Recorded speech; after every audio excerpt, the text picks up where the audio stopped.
ご視聴ありがとうございます。車屋デイリーライフチャンネルです。今回は廃車置き場から FC サイエンスを引っ張り出してきました。最近では FC サイエンスも値段がすごいことになっていて、中古市場で探してみると安くても100万円を超えていてびっくりですね。状態のいいものになれば当時の新車価格より高い車両もたくさん売られています。この車は昭和63年式で前期になりますが、後期のフルハーネスになっています。テールレンズは前期のままです。テールレンズは前期の方が好みなのでそのままにしてあります。もう高くて買えないので20年放置していた FC を廃車置き場から引っ張り出してきました。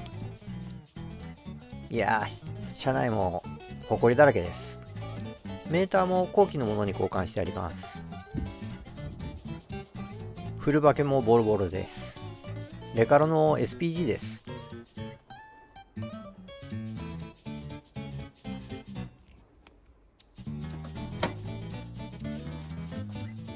ちなみにシフトは懐かしのシーズンのクイックシフトが入ってます。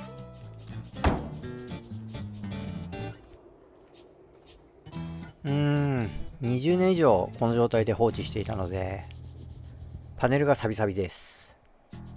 動くようにしてから塗装する予定です。助手席が張り付いてて開かない。バリバリ言いながらやっと開きました。コンピューターもちゃんと後期用になってます。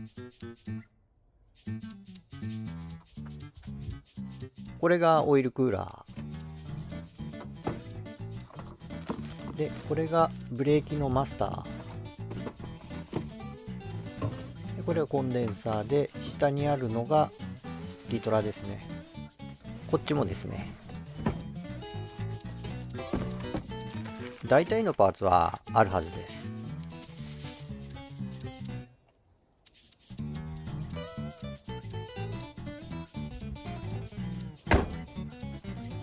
クォーターがひどいな。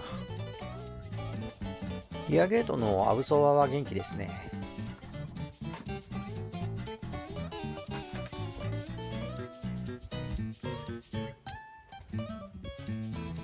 この辺は中まで錆が来てますね。まあなんとかなる程度でしょう。他は錆びてないので大丈夫そうです。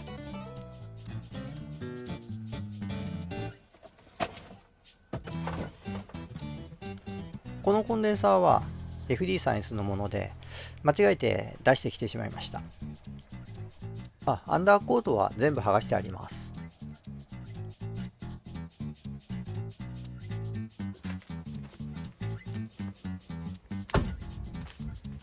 あとこっちの運転席の足元は少し錆が浮いてますので後で処理します。次はエンジンルームです。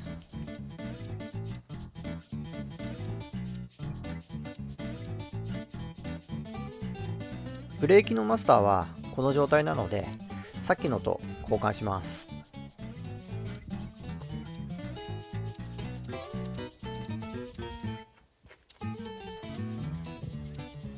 エンジンルーム内もだいぶ錆が浮いてます。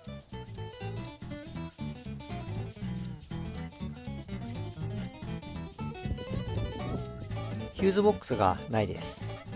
何かに流用するのに切ってしまったみたいです。パワーステパイプもサビサビです。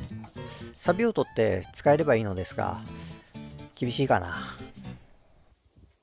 エンジンルームはこんな状態ですが圧縮周り回るのでエンジンはかかると思うのですが、ダメだったら組み直します。ハーネスが後期のものに変わっているのでエンジンも後期用です。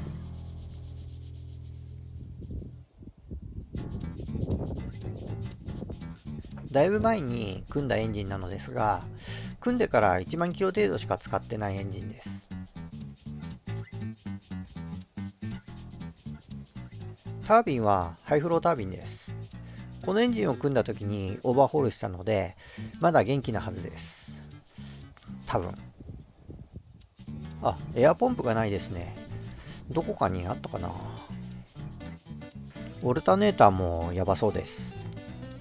プーリーも錆びているので使えそうなのを倉庫で探さないとですね。スロットルボディ周辺の配線や配管なんかは一度外して確認しないとですね。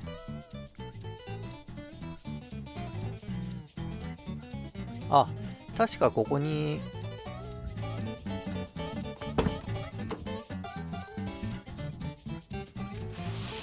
FD サイエンスのオルタネーターがあるので、ダメだったらこれをつけます。あとインタークーラーなんかもあります。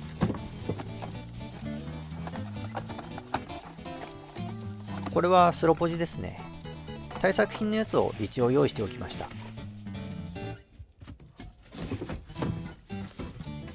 なんかガラクタ部品がゴロゴロしてますね。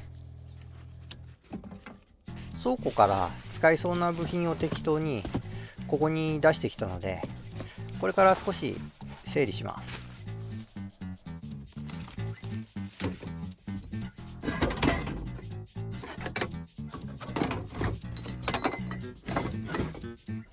エンジンが乗っているのにエンジンマウントがここにもある。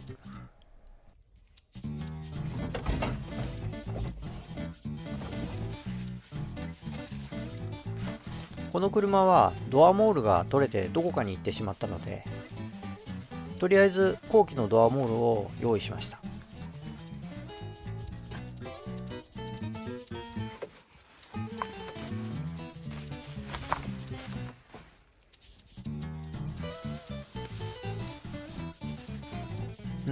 ここにもある。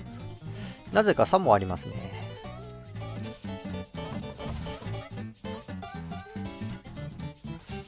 あとここにないものは、フロント左フェンダーとバンパーは倉庫にあります。ラジエーターは銅2層がしまってあります。フロアマットも後期のものがあるので、ないものは助手席がないですかね。もう20年以上放置していたので、燃料ポンプはダメだと思い外しておきました。これは倉庫から引っ張り出してきた R32GTR の燃料ポンプです。新品のストレーナーも用意しました。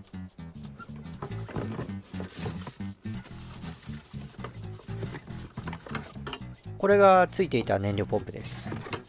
完全に動かなくなってました。タンクを洗浄した後に GTR 用のをつけていきます。エアポンプもここにありました。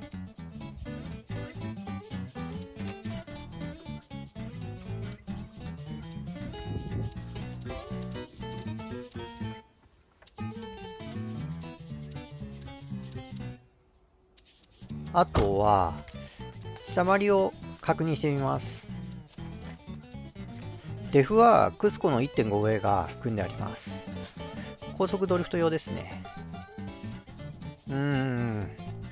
多少錆はありますが許容範囲ですね。ファイナルは確か 4.3 だったと思います。純正は 4.1 です。こんな感じで一通り確認できたと思います。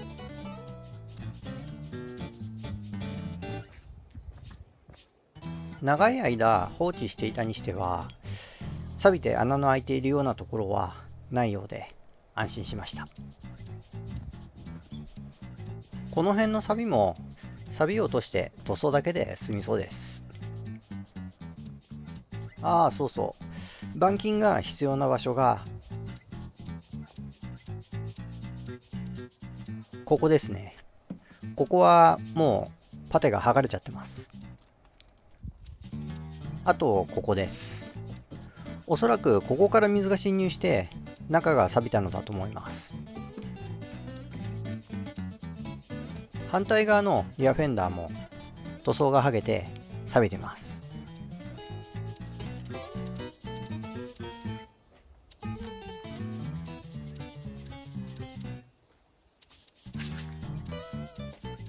ここですね。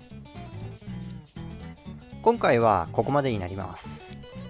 次回は燃料タンクの洗浄をしていきます。下ろすのは面倒なので、このままなんとかできないかやってみます。次回の動画もぜひご覧ください。よろしくお願いします。ご視聴ありがとうございました。グッドボタンとチャンネル登録よろしくお願いします。